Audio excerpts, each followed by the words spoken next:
On another subject, we have a very great problem in this country today, and I wonder if you would use your leadership to counteract the rumors, the rumor mongers that are abroad in the land who are spreading all these rumors and scaring people to death.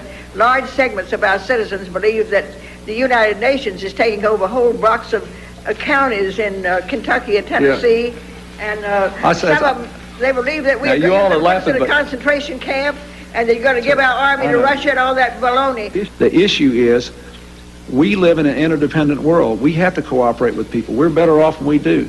We're better off with NATO. We're better off with the United Nations. We're better off when these countries can work together. So I just think for folks that are worried about this out in the country, they need to be thinking about how we're not going to give up our freedom, our independence, but we're not going to go it alone into the 21st century either. We're going to work together, and we have. There is a global meltdown coming. It is a global depression, and one world currency and one world financial system is the end game.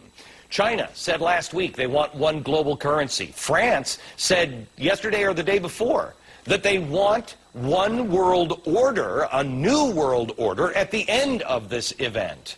2 nights ago, the government used $900 billion of your money to give loans to businesses and guarantee those loans. Did they even ask you?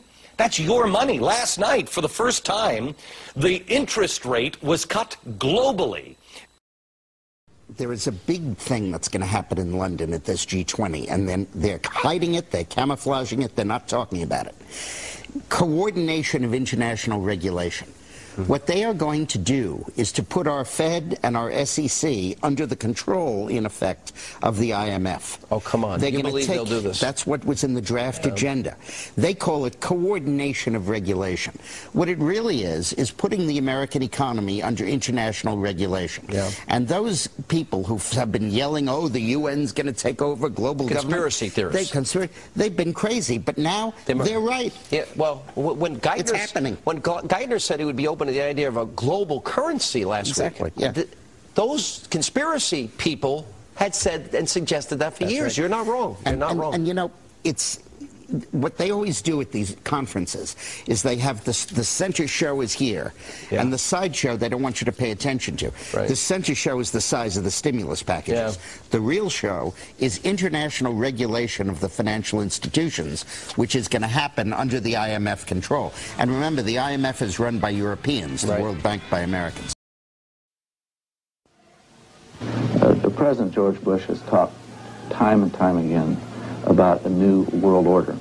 And this is the best chance to begin to establish the new world order. What is at stake is more than one small country. It is a big idea, a new world order, where diverse nations are drawn together in common cause to achieve the universal aspirations of mankind: peace and security, freedom, and the rule of law. Out of these troubled times, our fifth objective, a new world order, can emerge. Now we can see a new world coming into view. A world in which there is the very real prospect of a new world order. Мир развернулся в своем движении в другом направлении. К новому мировому порядку. I think even that does not describe why the world has changed so much and why the world has turned so much toward a new world order and a new kind of civilization. You who are here today are observing an absolutely historic event. The soldiers that you see before you represent not the past, but rather the future. It is through exercises such as this that truly we can create a new world order. There is no longer a clear division between what is foreign and what is domestic. The world economy, the world environment, the world AIDS crisis, the world arms race, they affect us all. Today, as an old order passes, the new world is more free but less stable. Communism's collapse has called forth old animosities and new dangers.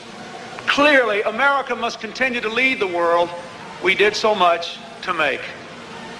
While America rebuilds at home, we will not shrink from the challenges nor fail to seize the opportunities of this new world.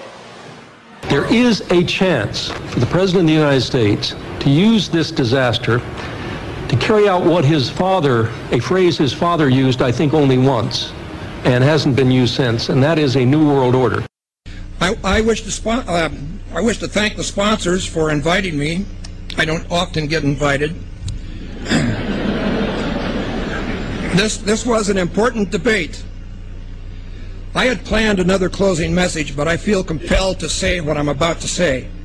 Now, I risk sounding like a conspiracy theorist, but it's no longer a theory. What I'm about to say is fact. The secret organizations of the world power elite are no longer secret. They have planned and are now leading us into a one-world communist government. See themselves as nationalists, and they think the idea of a world government, which is what Bilderberg is into by and large, the idea of a one-world community, a new world order. You know, they see that as... They see themselves as a government as opposed to a group of world leaders or people with influence. Will be the emergence of a new international order. Within the next 4 years, we will see the emergence of a new international order. The beginning. He wrote, literally, any attempt to achieve world order before that time must be the work of the devil. Well, join me. I'm glad to sit here at the right hand of Satan. Let us hear the peal of a new international Liberty Bell that calls us all to the creation of a system of enforceable world law in which the universal desire for peace can place its hopes and its prayers. Thank you.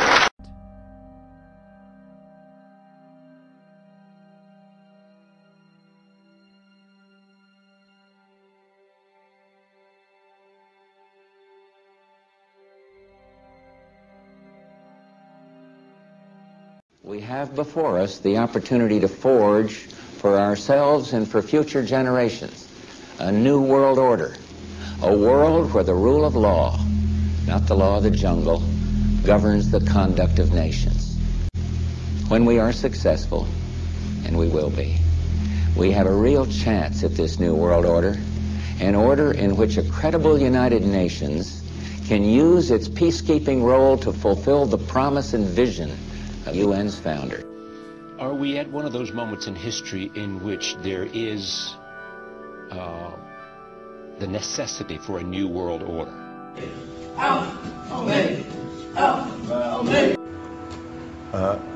Evil does exist.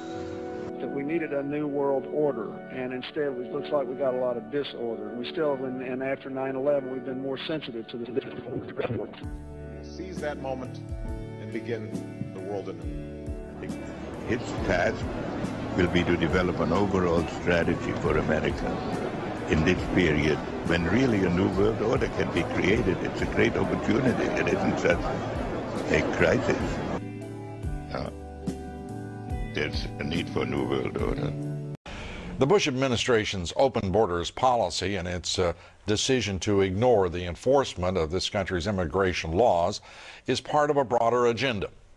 President Bush signed a formal agreement that will end the United States as we know it, and he took the step without approval from either the U.S. Congress or the people of the United States. Bill Tucker reports. Can you believe all the stories in the newspapers and on TV? You just can't get away from everybody talking about this NAFTA superhighway. Yeah, nobody's talking about it. It's a giant roadway that will run across the United States connecting Canada and Mexico. Why is no one talking about it? Because no one will admit to it. It's only crazy people like me that have even mentioned it, dare mention it on the air. I told you before, and I'll tell you again. When it comes to the government, it's all about misdirection. They grab your attention. Hey, everybody, look over here. And that's when they're doing the real work in the shadows over here when no one's looking. But, sorry to break it to Washington, I see you. We see that you're catering to big business and their pursuit of the almighty buck, and you're forgetting about we the people.